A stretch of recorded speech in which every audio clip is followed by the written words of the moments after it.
Bom dia a todos, na paz e na graça do nosso Senhor e Salvador Jesus Cristo. Vamos aqui agora compartilhar com a igreja a palavra de Deus nessa manhã, que está na epístola de Tiago, o apóstolo Tiago, no capítulo de número 4. Epístola do apóstolo Tiago, no capítulo de número 4. Enquanto os irmãos e irmãs aí vão abrindo, vou pedir a Deus aqui que nos conceda sabedoria em nome do Senhor Jesus. Senhor nosso Deus e Pai, estamos aqui diante da Tua palavra. Não seja o meu querer, a minha vontade, aquilo que eu penso, aquilo que eu acho, mas seja o Teu Espírito Santo a me ensinar, a fazer lembrar, a trazer uma palavra que venha do trono da Tua graça aos nossos corações em nome do Senhor Jesus. E abre, Senhor, os nossos entendimentos para que nós possamos compreender a Tua palavra em nome do Senhor Jesus. Amém? E graças a Ti, nosso Deus e nosso Pai. Amém, igreja? Louvado seja o nome do Senhor Jesus. Vamos então ler essa primeira parte aqui do capítulo, depois a gente vai explanando aqui a palavra. Então, primeira parte, a origem das contendas. De onde procedem as guerras e contendas que há entre vós? De onde, senão dos prazeres que militam na vossa carne? Cobiçais e nada tendes. Matais e invejais e nada podeis obter. Viveis a lutar e a fazer guerras, nada tendes, porque não pedis? Pedis e não recebeis, porque pedis mal, para esbanjardes em vossos prazeres. Infiéis, não compreendeis que a amizade do mundo é inimiga de Deus? Aquele, pois, que quiser ser amigo do mundo, constitui-se inimigo de Deus. Ou supondes que em vão afirma a Escritura, é com ciúme que por nós anseia o Espírito que ele faz habitar em nós. Antes, ele dá maior graça pelo que diz, Deus resiste aos soberbos, mas dá graça aos humildes. Sujeitai-vos, portanto, a Deus, mas resisti ao diabo, e ele fugirá de vós. Chegai-vos a Deus, e ele se chegará a vós outros. Purificai as vossas mãos, pecadores, e vós que sois de ânimo dobre, limpai o coração, afligi-vos, lamentai e chorai, converta-se o vosso riso em pranto e a vossa alegria em tristeza. Humilhai-vos na presença do Senhor, e ele vos exaltará. Então, assim, nós começamos aqui com essa passagem, do nosso irmão Tiago, um contexto histórico em Jerusalém, pregando aí essa palavra para aqueles que estavam ali dispersos por causa das perseguições, para os irmãos que estavam ali servindo já ao Senhor Jesus, crendo na palavra de Deus, mas que tinham que ficar passando por provas, por lutas, por perseguições, por dificuldades, porque estavam sendo perseguidos por causa do Evangelho. E ele passa aqui, a gente vê nesse livro, já teve a oportunidade de ver algumas passagens, que são instruções bem práticas para a vida cristã daquela época e que também é para a vida cristã atual. Então, tudo que ele escreveu ali é como se ele estivesse passando aqui hoje, Nós estamos vendo aí a perseguição, nós estamos vendo o cerco se fechando cada vez mais, Então, as pessoas querendo aí satisfazer seus prazeres, seus desejos malignos e praticando toda a injustiça, E a igreja ela passa a ser um alvo, porque a igreja ela prega o que é a justiça de Deus. Ela prega a palavra de Deus. E essa palavra de Deus ela está em confronto com isso que o mundo, a atual filosofia, a atual concepção de ideias mundiais vem pregando. Então já começamos aí a enxergar a atualidade desta carta do nosso irmão Tiago. Então a gente vai na primeira parte, o versículo 1 ao 3. De onde procedem guerras e contendas que há entre vós? De onde, senão dos prazeres que militam na vossa carne? Cobiçais e nada tendes, matais e invejais e nada podeis obter, viveis a lutar e a fazer guerras, nada tendes porque nada pedis. e pedis e não recebeis, porque pedis mal, para esbanjar em vossos prazeres. Então, ele mostra aqui que todas essas contendas, né? E ele não está falando somente das questões mundanas, das pessoas que são infiéis, né? Que não são crentes, mas está falando da pessoa dentro da própria igreja, da onde que vem essas contendas, né? Da onde que vem essas lutas. E ele está dizendo que são dos próprios desejos incontidos do coração humano, né? Do desejo que está dentro da pessoa, o desejo de ser melhor do que o outro, o desejo de ter mais poder, o poder de ter mais bens, né?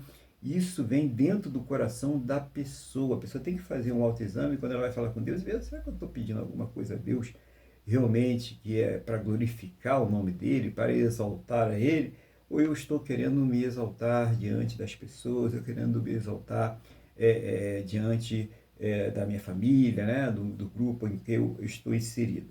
Então ele mostra que são esses sentimentos, orgulho, vaidade, ciúme, os desejos, né, carnais, incontidos, né, a vontade de ter o poder, de ter influência, né, influenciar, né, que está aí corrompendo o coração.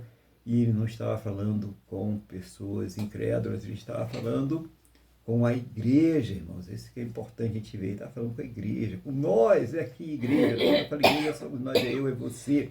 Nós somos a igreja do Senhor Jesus, né? Ele está falando conosco aqui, né? Puxando as nossas orelhas aí. Então ele fala sobre esses conflitos, né? E ele pode acontecer. Às vezes é dentro da casa da pessoa, né? O conflito está ali, a pessoa não tem muita paciência. Eu não estou dizendo aqui, mas que ninguém vai ter uma discussão, um desentendimento no lar. Onde houver pessoas, é claro que vai haver conflito, isso é da natureza humana. Mas quando a coisa é exagerada, que desperta ódio, né? Tem familiar que não fala com o outro, que tem ódio, devia até que é capaz de praticar maldade contra o outro, né? É isso que ele está falando. Então, aquela pessoa que tem uma discussão lá, não sei se você discute com o teu pai, com a sua mãe, com o seu irmão, e daqui a pouco está tudo bem, estão se ajudando, estão querendo bem, isso é outra coisa, né? Não deveria acontecer, mas nós somos humanos, nós devemos reconhecer isso, né? E a gente vai lá, se desculpa, e está tudo bem, e aquela pessoa precisa de ajuda, a gente ajuda, a gente precisa de ajuda, aquela pessoa vai e nos ajuda, tá tudo bem, tá, irmão? Não vão também exagerar, né? Não estou pedindo ninguém aí para ficar se martirizando, né? É quando isso beira a maldade, é quando a pessoa ela vai ali e tem aquela guerra, eu não falo, é 5, 6, 7, 8, 10 anos sem falar com aquela pessoa da família, porque guarda aquela mágoa, porque guarda aquele ressentimento. É sobre isso que está aqui falando o nosso irmão Tiago, está mostrando para nós através do poder do Espírito Santo, né? E isso vem da nossa própria natureza. Ah, o inimigo está furioso. Não, é a pessoa que não está observando a palavra de Deus. É a pessoa que está dando prioridade aos seus próprios sentimentos e desprezando a palavra do Senhor. É isso que está acontecendo. E ele começando a falar aqui, né? Ele fala no versículo 3, pedis e não recebeis, porque pedis mal, para esbanjar de vossos próprios deleites. E mais em cima ele diz assim, nada tente porque não pedis. Então, duas coisas. Às vezes a pessoa, ela fica tão envolvida com as coisas desse mundo, com os problemas deste mundo, né? Está num turbilhão de problemas para resolver lá no seu trabalho, chega tudo ao mesmo tempo, ela não sabe o que fazer. E ela é crente, né? Mas ao invés de ela separar um pouquinho do tempo dela, né? Lembra da viúva, né? O Elias falou, não, faz do jeito que você quiser, né? Tá aquela seca, aquela fome, mas primeiro faz um bolinho para mim. E depois pode fazer para o seu filho e para você, pode ter certeza que não vai faltar, e não faltou. Ah, foi a palavra de Deus que estava ali na boca do profeta e não faltou. Está faltando a gente esquecer naquele momento, um pouquinho, deixar de lado, a gente não vai esquecer, é claro, mas deixar de lado aquele problema um pouquinho, passa ele para o lado assim, e fazer o bolinho, que é a oração, que é falar com Deus, que é entrar na presença do Senhor, e colocar diante dele o que está acontecendo. E falar, Senhor, eu não estou com capacidade, eu não estou com condições para resolver essa situação, para resolver este problema. Senhor, me dá sabedoria, me ajuda, cria aqui as condições para que esta situação ela possa ser resolvida. Então, aquele bolinho que você fez, aquele tempinho que você tirou daquele turbilhão que você estava, não vai fazer falta, que você não ia sair do turbilhão mesmo, você ia continuar naquele turbilhão, talvez fosse para casa no turbilhão e ia amanhecer no outro dia no turbilhão. Mas quando você saiu daquela oração, de repente Deus deu um estalo ali na sua mente, Ele abriu as coisas de tal forma que você começou a ir resolvendo uma por uma, e outras já vinham resolvidas para você, já vinha alguém já trazer a solução para você, outro ligar para você, fulano, olha, aquele problema que você falou, daqui a pouco você fala, acabou. Por quê? Porque você resolveu colocar diante de Deus, você pediu. Então tem gente que não pede, tem gente que não recebe porque ela valoriza demais o problema, a circunstância, e ela despreza a ajuda de Deus, ela despreza a comunicação com Deus. E também tem a pessoa que não recebe, ela até pede, né? Mas ela pede mal, ela pede para esbanjar nos seus próprios prazeres, ela pede coisas que Deus não aprova. É claro que Deus não vai dar, irmãos.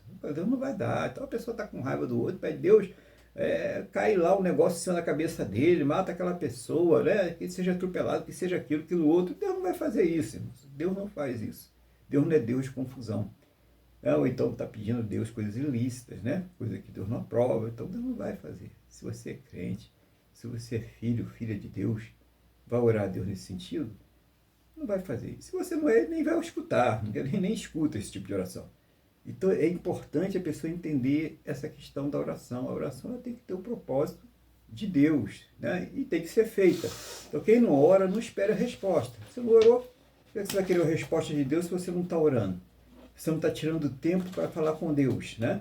Não pode, irmão, um momento você vai ficar no ora por mim. Você está começando na fé, Deus está entendendo e Ele não leva em conta o tempo da ignorância. Mas a partir do momento que você conhece a palavra e que sabe que tem que orar, os ora por mim Ele vai ajudar, mas Ele não vai resolver sozinho a tua questão, não. Você vai ter que colocar o teu joelhinho no chão e vai ter que falar com Deus.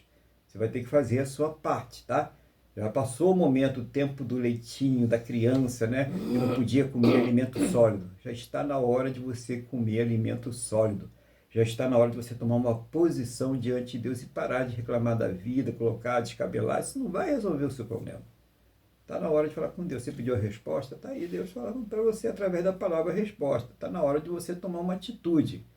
Você tem que ver que Deus ele é maior que qualquer situação que você possa estar enfrentando aí na sua vida. Aí na segunda parte, vai no versículo 4, tá? Nós vamos do 4 até o 6. Vamos dar uma lidinha aqui. Infiéis, não compreendeis que a amizade do mundo é inimiga de Deus?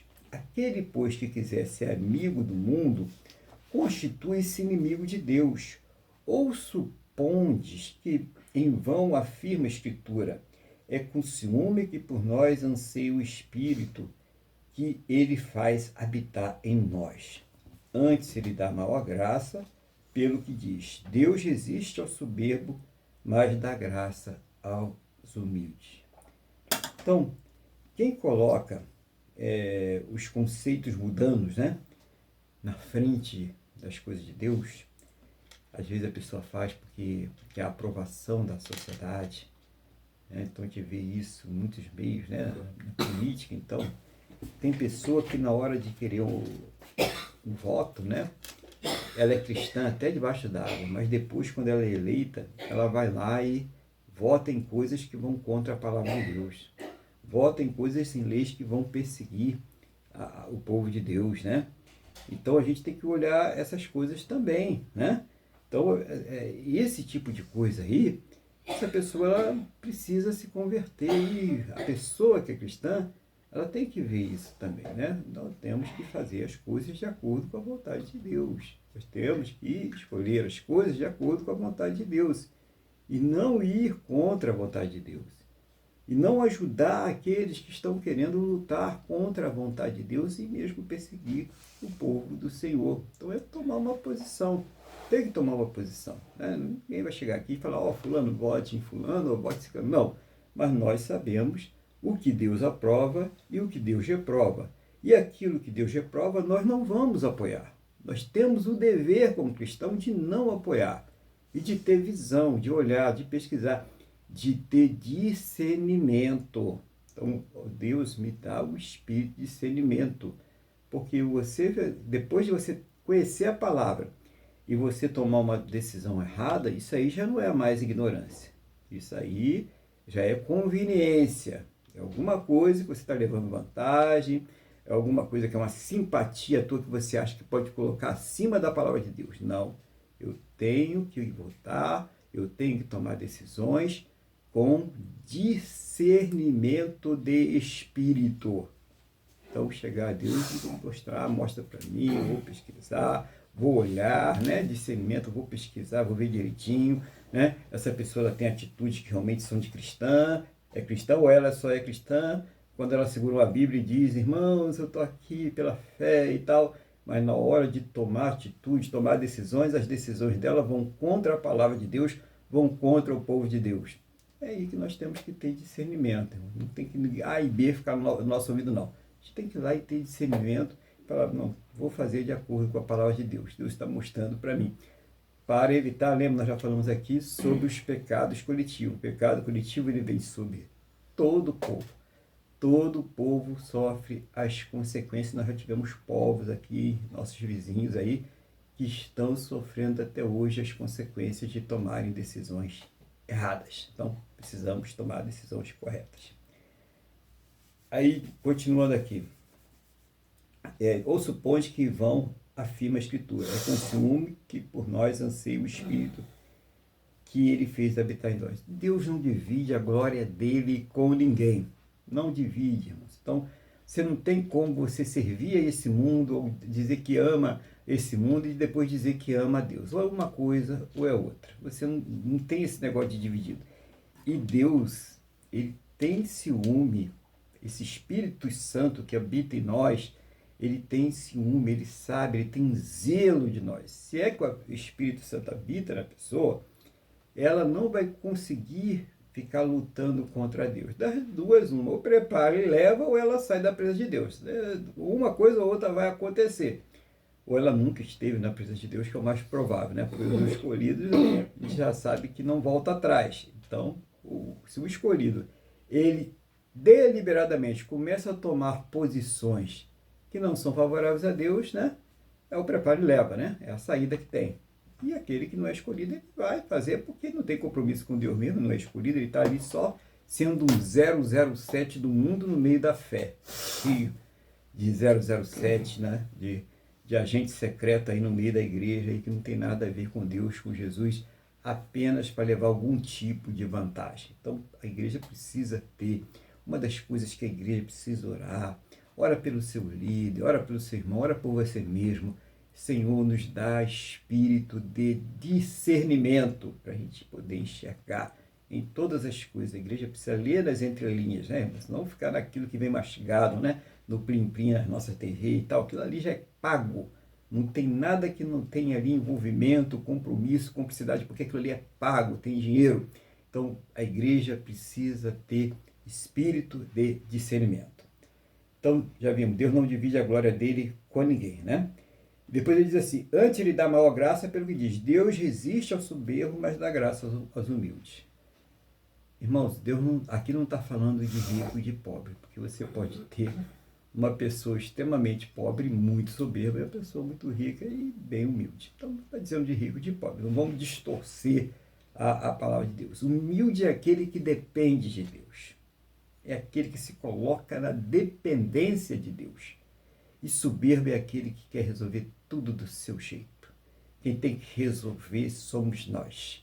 Nós é que temos que tomar frente, né? Então, a pessoa que ela faz desta forma, ela é soberba. Não importa a classe social dela, a cor da pele dela, não importa, ela é soberba. E a pessoa que ela se coloca na presença de Deus e fala assim, eu não sei que decisão tomar. Eu preciso de uma orientação, eu preciso aí de sabedoria. Me ajuda. Nas coisas mínimas, não é só nas coisas grandes, não. Esta pessoa é uma pessoa humilde, ela é dependente de Deus e dependente também da classe social, da cor da pele, se torce pelo Flamengo, pelo Vasco, pelo Botafogo, não importa. Ela é uma pessoa humilde, dependente de Deus. É isso que nós precisamos entender aqui, que o Tiago está passando para nós nessa palavra. Uma palavra muito prática para a gente como igreja, né? Para a gente saber lidar com as situações, ainda mais no dia de hoje, né? Eu nunca vi uma palavra assim tão atual, né? A Bíblia é uma palavra muito atual para a vida da gente. Toda a palavra de Deus ela é boa para instruir, né? Para corrigir, para exortar, para a gente continuar nessa caminhada. No sétimo, aqui eu vejo aqui o recheio da empada, né? Isso aqui é sensacional, olha só. Sujeitavos, portanto, a Deus, mas resisti ao diabo, e ele fugirá de vós. Chegai-vos a Deus, e ele se chegará a vós outros. Purificai as vossas mãos, pecadores, e vós que sois de ânimo dobre. Limpai o coração, afligi-vos, lamentai e chorai. Converta o vosso riso em pranto e a vossa alegria em tristeza. Humilhai-vos na presença do Senhor, e ele vos exaltará. Então, diz aqui, sujeitar a Deus, né? É obedecer a palavra do Senhor. É ter a palavra de Deus como regra de vida para nós, para os nossos caminhos. Então, eu vou seguir a palavra de Deus. Enquanto aquilo ali estiver dentro da palavra de Deus, eu estou ali. Mas quando sair, eu já não estou mais. Seja o que for, qualquer coisa, a prioridade para nós é a palavra de Deus. E quando falo resistir ao diabo, tem que ter muito cuidado, né? Porque tem muita gente que acha que resistir ao diabo é eu te amarro, te prendo, eu repreendo, vai para onde, vai para ali, vai para cá e tal, aquele negócio todo, né? E um esforço danado, uma gritaria, né? Um cai para lá, e rebola para cá, e rebola para cá, e nada, né? Porque a pessoa continua a mesma pessoa, não muda nada, né? Que espírito é esse? Resistir ao diabo é resistir ao pecado. É resistir à rebeldia contra Deus. É fugir do pecado, não é ir no encontro dele, não. É por isso que muitos têm falhado. Porque acha que vai vencer o diabo continuando fazendo aquilo que ele quer. E não está nem aí. Você falou que venceu ele e continua nas mãos dele, sem problema algum. Então, é resistir ao diabo.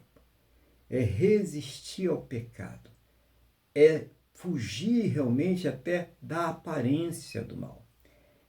Uma coisa muito comum nos dias de hoje é questão de vestimentas. Então a pessoa diz assim, a roupa não define o caráter.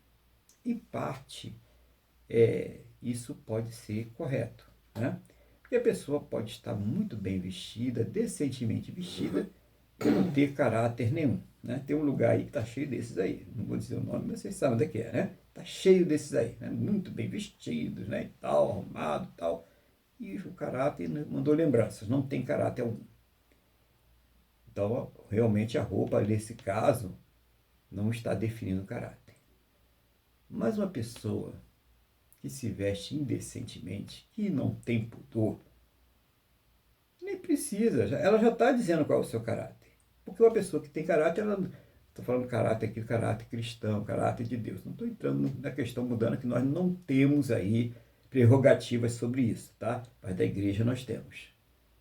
Então, a pessoa da igreja que não se veste de uma forma decente, que se veste para chamar a atenção de todo mundo, que não tem pudor, o caráter já está definido. Como assim? Não é um caráter cristão. Não é o caráter de uma pessoa que serve a Deus. É isso que está aqui mostrando para a palavra de cada um de nós, para que nós venhamos ter isso aqui. Então a gente deve se preocupar. A Bíblia manda a gente fugir da aparência do mal. Você vê que uma situação pode causar na outra a impressão que você está fazendo alguma coisa errada, vai cometer algum pecado. Não faça. Não vá naquela situação. Não dê brecha para o inimigo. Porque a Bíblia diz, foge da aparência do mal. Vou dar um exemplo, a gente sempre fala exemplo bíblico, né? Da aparência do mal. Está lá Betseba no terraço, né? Peladona, toda lá no coisa, né?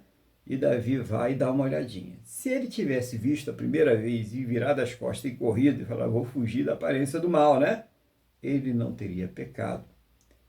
Eles não teriam perdido o primeiro filho. E ele não teria perdido tantos filhos depois, Absalão, né? Depois veio o Adonias, né? depois veio Aminon, primeiro veio Aminon, depois Adonias, ele perdeu ali uma sequência de filhos, 4 filhos pelo menos ali, por conta de não ter fugido da aparência do mal, por conta de não estar no lugar que Deus queria que ele estasse, mas foi para o lugar que ele queria estar. Vocês estão entendendo o negócio, né? A gente tem que estar no lugar que Deus quer que nós estejamos e não no lugar que a gente acha que é o correto. Não. Então, o lugar correto para mim é aquele que Deus quer. Então, eu tenho que pedir sabedoria para saber que lugar é esse. Então, é necessário isso. Sujeitar a Deus é isso, né? Ele chega a Deus e ele se chegará a vós. Mas eu não consigo, Deus não fala comigo, Deus não move na minha vida. E você tem se chegado a Deus? O que você tem feito, né? Como tem sido a sua semana? Tem um dia, tem gente que trabalha domingo que não pode estar no culto hoje aqui conosco ou em outra igreja, né? Tem tantas igrejas aí, físicas, virtuais. Tem gente que não pode estar. Mas não pode estar nem na segunda, nem na terça, né? Peraí, né? Você tem alguma coisa errado aí. Você pode sim tirar um dia da sua semana para se chegar a Deus. Além dos dias que nós chegamos todos os dias. Todo dia nós temos que orar, irmãos. E mais de uma vez por dia, se possível, para que nós estejamos ali sempre buscando a presença de Deus, para que a gente esteja conectado com o Senhor. Então é isso que está chegando. Quando a pessoa se chega a Deus, né? Ele chega para ele. O que vai acontecer? Ele fala necessidade de purificação, santificação. A pessoa começa a querer se afastar daquilo que desagrada a Deus, porque a palavra de Deus vai entrando nela, vai esquadrinhando ela, vai mostrando para ela aquilo que precisa ser mudado. Então, por isso que muitas pessoas, elas não se chegam a Deus, ela nunca tem tempo para Deus, e depois fica reclamando que Deus não opera na vida dela, mas como se ela não vai à presença do Senhor? Se ela não busca a presença de Deus. Aí ele diz, afligai-vos, lamentai e chorai, converta-se o vosso riso em pranto e a vossa alegria em tristeza. Tá? Então é isso, é a busca de Deus. O lamento aqui é pelo pecado, é pela fraqueza, né? É pela luta, pela prova que está passando, né? É aquele momento que você, ao invés de ficar rindo, brincando, você vai estar triste, mas vai estar falando com Deus, está passando por uma dor muito grande, uma dor muito intensa, e está falando com Deus. Então, a alegria naquele momento é a tristeza, você está realmente abrindo seu coração com o Senhor. Então, seja sincero com Deus, seja sincero, fale com Ele sempre, esteja sempre na presença do Senhor. Depois diz aqui, no versículo 11, irmãos, aqui a gente vai mudar um pouquinho, né? Vai falar um pouquinho sobre a maledicência, né? O cuidado para não falar mal aí do seu irmão. Irmãos, não faleis mal uns dos outros. Aquele que fala mal do irmão ou julga seu irmão, fala mal da lei e julga a lei. Ora, se julgas... Se você está julgando a lei, né? Você passa a ser o quê? Um legislador. Você passa a ser o quê? Uma pessoa que tá sendo juiz, né? E nós só temos um legislador e nós só temos um juiz, que é quem? O nosso Deus. Somente Ele. Então, não falar mal do seu irmão. É seguir aquela regrinha. Aquilo que eu estou falando vai edificar alguma coisa?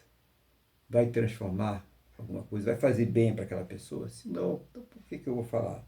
Tá? Então fugir dessas intrigas, dessas fofocas, né? As críticas destrutivas, né? Então tudo aquilo que realmente vai destruir a imagem do irmão. Não estamos falando de lobo, né? Não estamos falando de raposinhas, tá? Nós não estamos falando de casa rebelde, nós estamos falando de irmão, porque casa rebelde, raposinha, né? Esses têm que ser desmascarados, tem que ser a igreja tem que conhecer, aí tem que ter o discernimento. Está falando de irmão, seu irmão que senta com você, que parte o pão com você, que toma a santa ceia com você, que está do seu lado. Ninguém é perfeito, irmãos. Ninguém é perfeito. Então não fala mal. Você não é perfeito também, né? Então você está falando mal com alguém e esse alguém depois vai falar mal de você também, porque você está dando brecha. Não fale mal e sai de perto de quem fala. Sai de perto do fofoqueiro, do intrigueiro, que fica ali fazendo fofoca, intriga.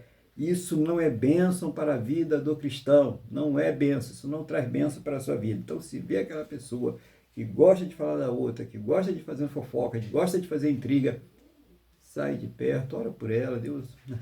Unge esses lábios aí, unge esse coração, tira esse espírito de fofoca aí do coração desse irmão aí, para que ele venha de fato se converter e servir a Deus. Então, não fala mal, porque isso, quem julga é Deus, irmão. Quem faz as leis é Deus. Nós não temos esse poder de fazer leis e nós não temos esse poder para julgar ninguém, né? No versículo 13, aí ele vai falar de outra situação interessante também, né? Por isso que eu trouxe até aqui, não é muita coisa, tá? Já estamos nos finalmente aqui. Atendei agora a vós que dizeis, hoje ou amanhã iremos para casa, para a cidade tal, e lá passaremos um ano e negociaremos e teremos lucros. Vós não sabeis o que sucederá amanhã, o que é a vossa vida.